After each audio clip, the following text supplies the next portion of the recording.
Hello, everyone. It's Mandy Ray of Ecstatic Astrology here for the full moon in Leo forecast, which happens February 1st, the first day of the month. We get a full moon. Rabbit, rabbit. That's what I like to say anyway. Today is January 30th when I'm recording this. So we'll go over some astrology right now and up to the new moon. So I like to lead you through the next couple of weeks as well, so we have a little bit of a heads up. And we'll also go through the rising signs. And I didn't prepare slides or anything, so I think this is just going to be me waxing poetic on it, which I think I kind of do best. So let's get into it. First, I want to share with you the astrology of the month. Starts with a full moon in Leo. Then we have Uranus direct, Mercury entering Pisces that first week. We've got Venus square Uranus. These emojis should tell you everything. If you don't understand what's going on when I say these planets are doing this thing, just look at the emoji. For instance, Venus entering Pisces on the 10th, I'm really excited about. Saturn enters Aries on the 13th. The sun squares Uranus. Mercury trines Jupiter, which is good. And then we have the next new moon, the 17th. So I'm going to be going over these transits for you up until the next new moon. But you can see it goes and goes and goes. Time keeps on slipping into the future. All right, let me go ahead and open up my chart so I can start to wax poetic on this full moon. This is what it looks like when I'm recording this. The ACAS, is the ascendant. It is what is rising over the horizon at any given point. So when I say your rising sign, the houses, this is the first house. You see the number one there, number two, number three. Those number one, two, three stay the same. This is where it's at in the sky. So anything under this is under your feet. You're a little person standing here on the earth. Anything above this is what's up in the sky. So you can see the rising is 8 degrees of Cancer. Eventually, the moon's about to rise. And that's what determines what sign is on what house for you. Now, the houses in astrology tell you where in your life something's going to happen. So the first house is self-identity. The second house is your values and your money, your assets, so on and so forth. There's a billion charts out there. I probably should put some on my website so you have a reference guide, because if I'm a Cancer rising, then that means everything in Aquarius right now is in my 8th house. And actually, I am a Cancer rising. So this is one way we follow astrology. I really like this. And then there's perfection years, all of which I can do. I can consult for you using so many techniques. I know probably a little too much. So yeah, lay of the land as we go into February, we've got all of these planets in Aquarius. And Aquarius is quite a cold sign. It's an air sign, fixed air sign. So you really think of cold air, man. When it settles over you, it's still and cold, and that is Aquarius. Aquarius is the sign of innovation and the future and the collective, large groups of people. It's leadership. It's also outside of the box thinking and behavior. So that's what Aquarius is. And having all of these planets there can make it feel quite odd in the energy that we're experiencing, for lack of a better way to say it. The vibes are odd and detached. And I feel like most of you could probably agree with that. So let's go ahead and look at the full moon. That happens really soon from when I'm recording this. Sunday, February 1st at 4:09 p.m. is the full moon in Leo. And as you can see, the moon is opposite the sun. Leo is the sign of creativity. So in Aquarius, we are thinking about goals and very large topics, but Leo is the personal creativity that makes that possible.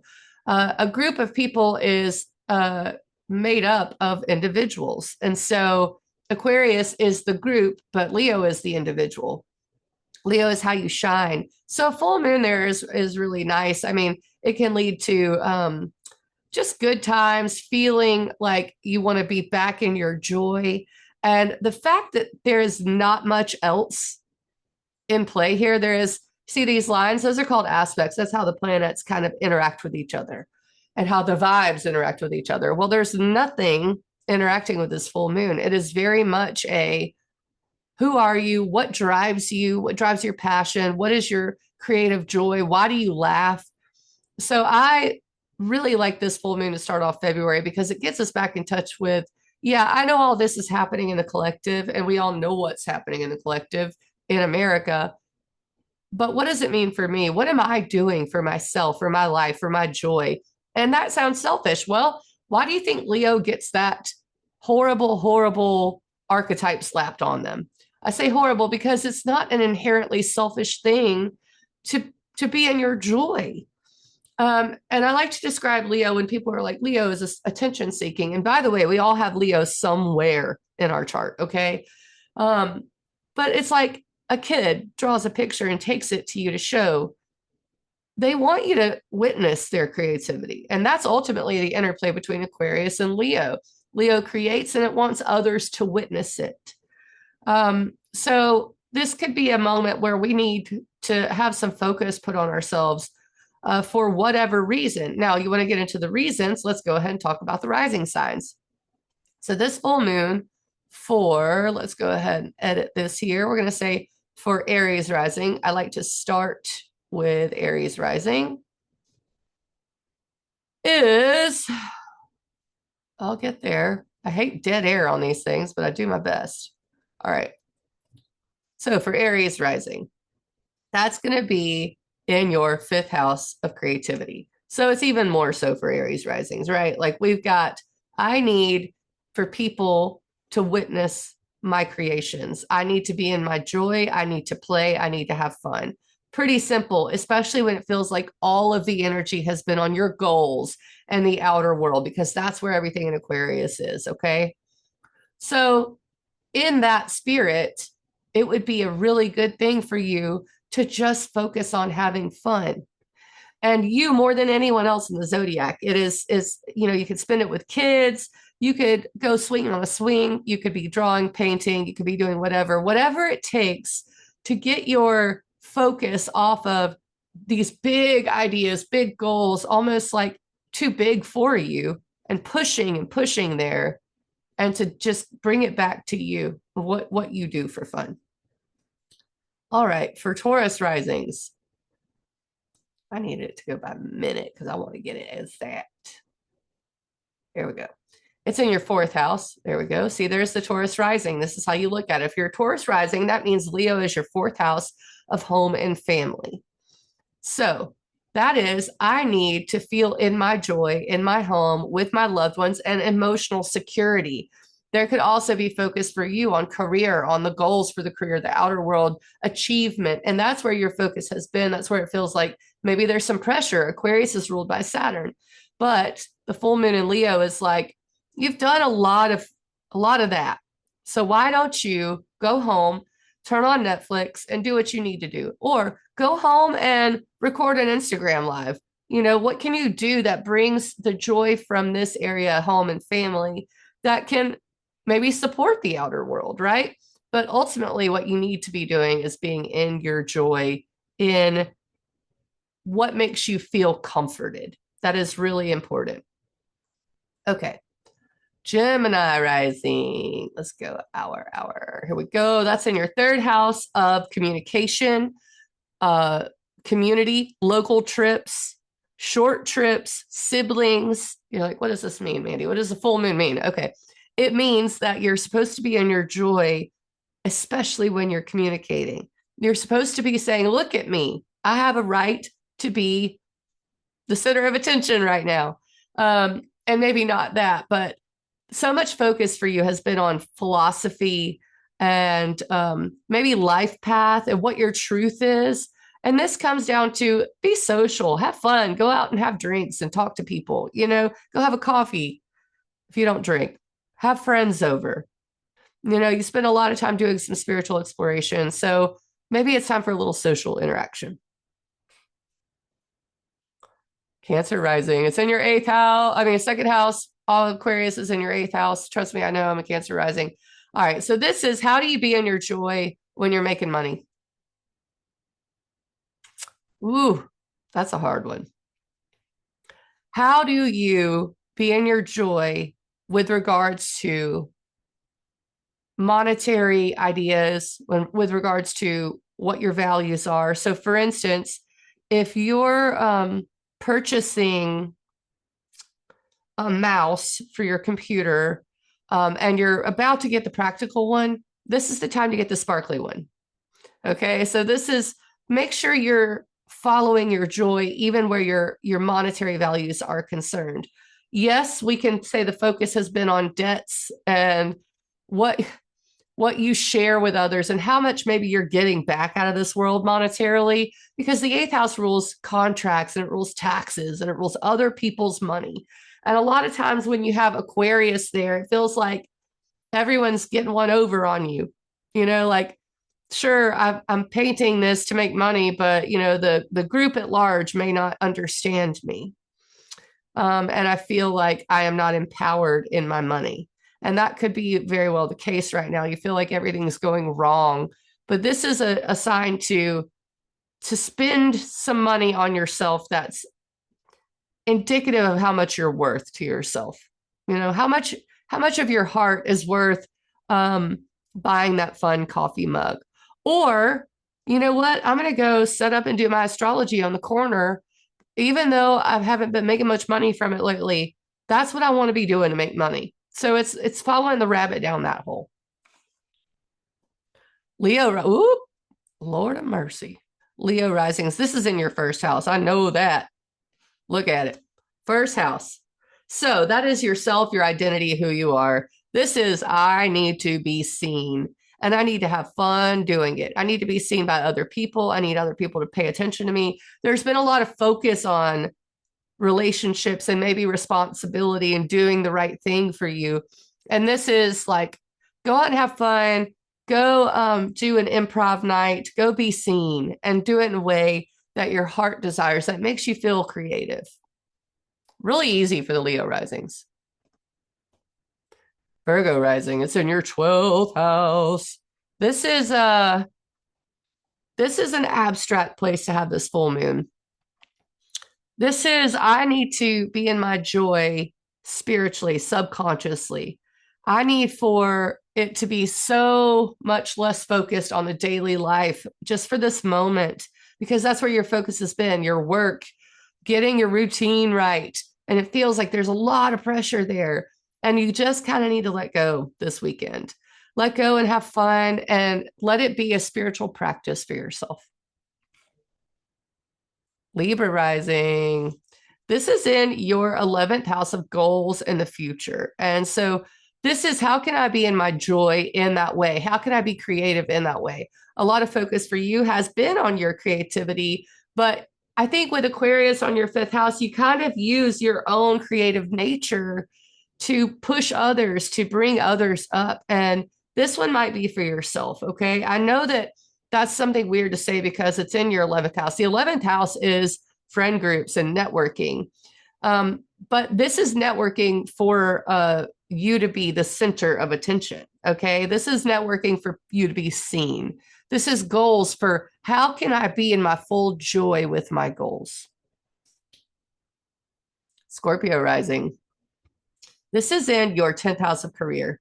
And this is about shining your creative light in the career sector. There's been a lot of focus on building your home, your emotional security, and just kind of reworking that area. And you can see it here. All of this is down here in the home, family, emotional security area. But this is about, all right, I need to go out and do something for myself. Like, I'm going to leave y'all at home. I'm going to get a babysitter and I'm going to go do this job that I really want to do. Or I'm going to go contribute to my achievement somehow, to my mastery, to my legacy in a way that feeds my heart. Sag risings. This is in your 9th house of philosophy and truth. The 9th house is also pretty abstract. It's all these mutable risings are getting this in the cadent houses, and cadent houses are about spiritual practices, communication, subconscious, philosophy, routine.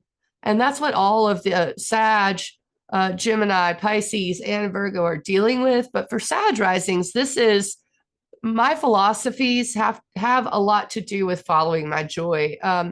It's like, follow your joy as truth. That is what it is for you. I mean, there could be a lot of stuff about you having responsibility over the way you communicate, over your local community, over your plans, over, your goals and you're focusing all on that. But this is like, you know what? I need to go out and hike. That's kind of what the ninth house is. I need to go have an adventure, and that's what feeds my heart. I need to work on my philosophies right now. I've done a lot of listening. It's time for me to do some distilling of what joy is for me. Okay, Capricorn rising. It's in your eighth house. So this is your investments, your other people's money. So like sales of things, that's really where your heart's lying. It's like, I need to get rid of some stuff. And I think you should, because a lot of focus has been on your values, your self-worth, your money, your assets. But this is like, I need to empower myself in a way that feeds my joy in this area. So any contract you have with someone, yes, like that could be romantic. It could also be a business contract. This is like follow your joy that way. That's the answer. Follow your creative heart in those areas. So if you're thinking about buying something, make sure it's something you're really happy with. If you're thinking about signing a contract, make sure it's something you're really, really happy with. Aquarius risings. This is in your seventh house of relationships. So this could be like, I need to get out and have fun with my people. I need people to see me. I need to be seen by people. I just want to have fun. I just had an Aquarius rising text me and ask if I wanted to come over and play card games. And I'm like, oh, yes, I would love to, but I'm a Cancer rising and it's in my second house of money. So I got to go bartend. Isn't that funny how that works? That is exactly what Aquarius rising wants. It wants to hang out tonight. It wants to hang out this weekend, and it wants to be seen and to know it's having fun making those connections. Pisces rising. It's in your sixth house, if I can get it right. The sixth house is routines, daily life, health. So it's kind of mundane in that way, but this is about following your joy in your daily life, in that area of routine. How can I make this fun for myself? I go to work every day. How can I have fun doing it? Maybe I should listen to a comedy show on the way to work. There's been a lot of focus on, and I say focus for you, it's not really focus because Aquarius is your 12th house. That happens in the background, the subconscious. So there's a lot of focus on these higher ideals, and it's almost to the point where you can't pull yourself out of it. This is pulling you back down to earth and saying, what are you doing for fun? Yes, I know you have to take the trash out, but when you get back up here, maybe you should turn on a TV show you like. All right, so that is it for the rising signs. Yay, we did it. So now we're going to go through and we're going to look at the rest of the month. And again, I'm going to bring you back here. So we just have the full moon in Leo on the 1st. It's a fun kind of thing. But quickly, and Uranus direct is not exactly super palpable. It's an outer planet.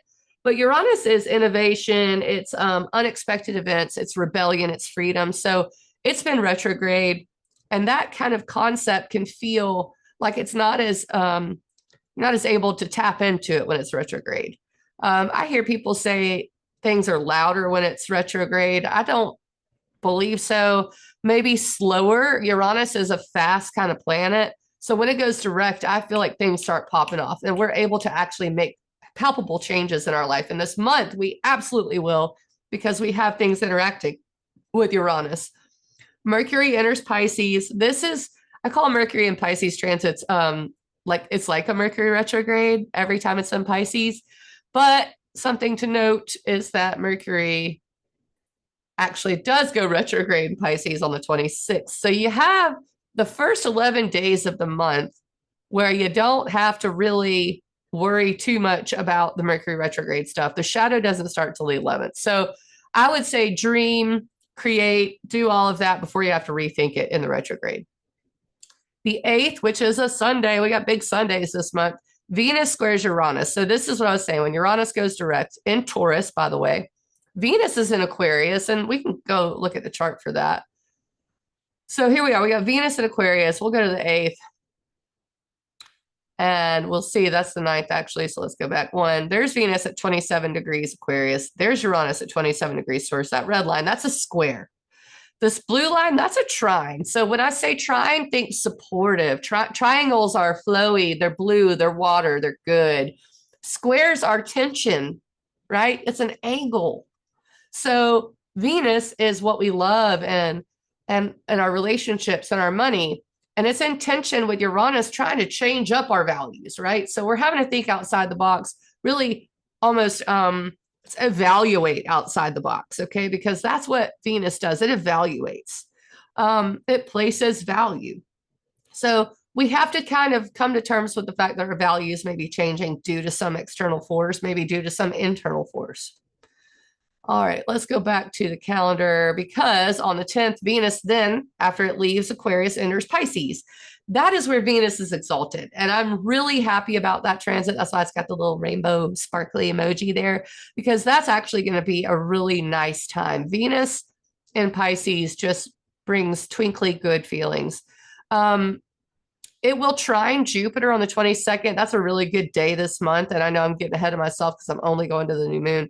But I would look forward to this day, especially for people who are Libras, Tauruses, or Pisces.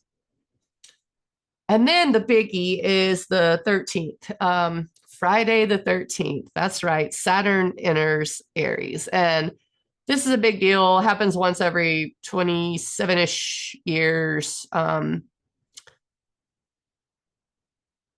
The planet Neptune is there. Neptune was last in Aries at the Civil War. So it's a long planet, a long orbit planet. Saturn's a much shorter orbit, 27 years, than 166 with Neptune. So eventually on the 26th or 20, wait, where is it? 20th. That's it. So 1 week after Friday the 13th, Saturn and Neptune will conjoin. So Saturn and Aries will be there for like a couple years, okay? Saturn is structure and responsibility. So what you're going to do is you're going to find the Aries house that you have. So your rising sign will determine that. If you're an Aries rising, Saturn is going to go into your first house of self, and that is what your new project will be. Let's just do it. Let's just do it. We got to do it by rising sign because it's a big deal. All right, so we're going to go a couple weeks from here. We'll go the 15th because that's, there we go. All right, so I'll just do this very quickly. And we'll say Saturn is moving into Aries' first house. Oh, is that? We'll do it next day so I can do it right. There it is. All right. All right, so Saturn, think obstacles. Yes, unfortunately, it can be obstacles. Think responsibility. Think mastery. That's important. So for Aries risings on, let's just say Valentine's Day, Friday the 13th, Saturn will move into your first house of self and identity. And this could have you being seen as more of an authority figure, but having some responsibility placed on you. But by the end of the transit, you will be viewed as the authority figure in such a way that you never thought possible. So this is a really formative transit for you. It is shoring up the concepts around identity, independence, and who you are as a person. So for Taurus rising, this is going to go into your 12th house. That is your spirituality, subconscious. And so you are going to be working on that area.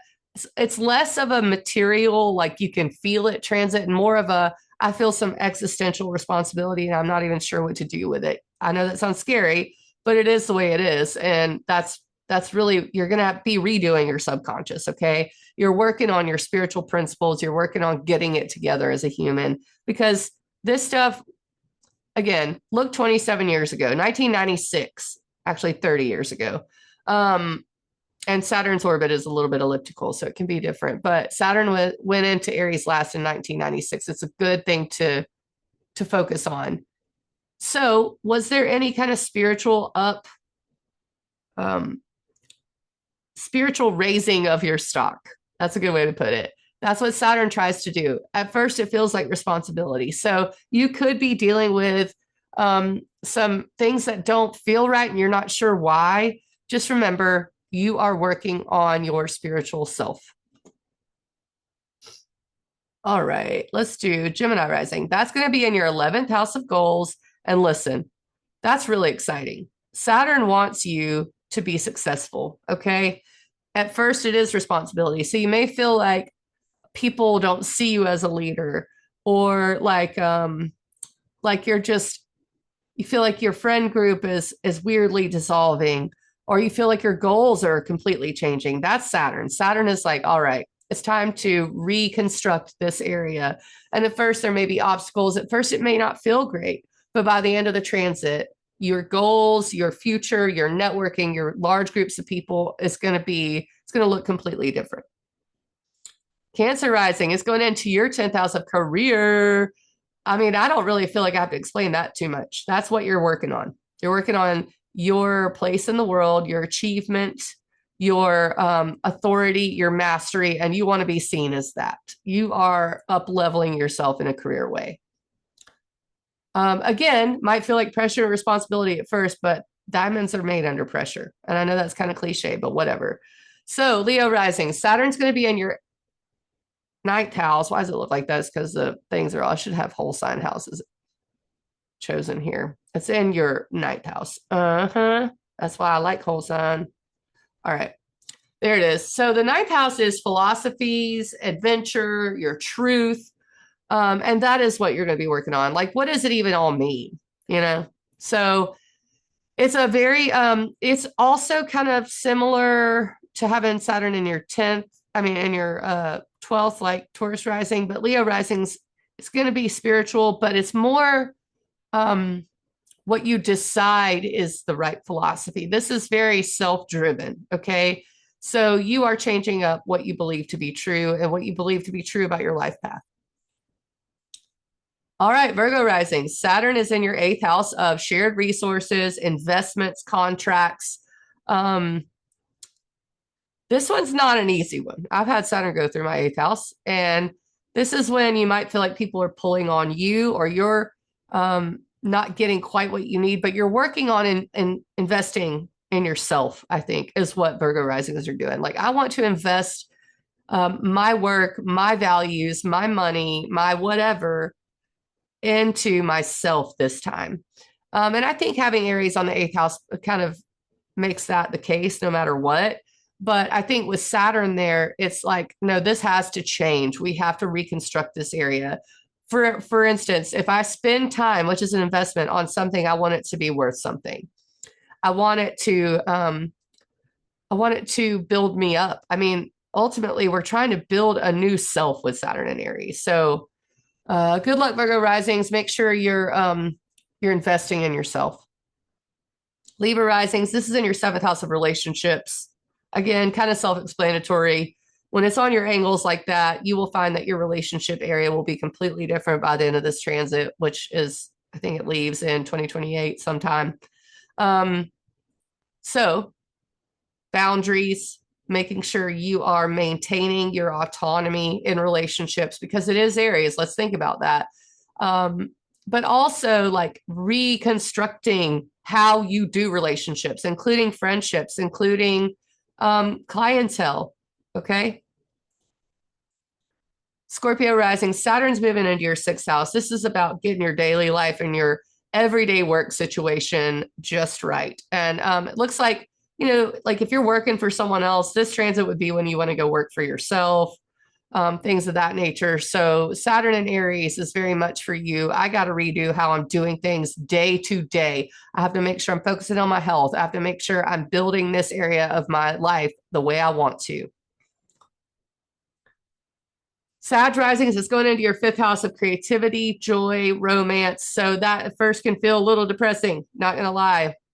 The 5th house is the place of where we want to have fun, the place where we want to have romantic feelings and joy, but Saturn kind of puts a damper on it. Luckily, Saturn's not very strong in Aries, but what it's ultimately doing is teaching you how to master doing that for yourself. So if you're not allowing yourself fun and joy, and your romantic life is lacking, this is what Saturn's coming in to work on.